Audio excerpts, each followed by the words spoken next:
આજે આપણે બનાવશું ઓરમું.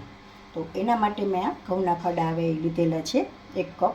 તો માપ આપણે બધું આ કપના માપે જ રાખશું. તો 1 કપ લીધેલું છે. હવે આપણે એને શેકી લેશું. ઘી આપણું મેલ્ટ થઈ ગયું છે.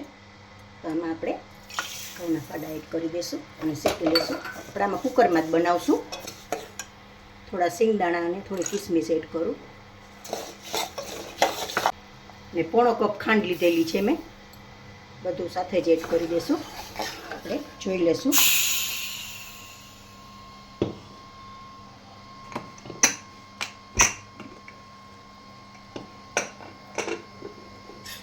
સરસ છૂટું છૂટું થઈ ગયું છે. હવે આપણે સર્વ કરી લેશું.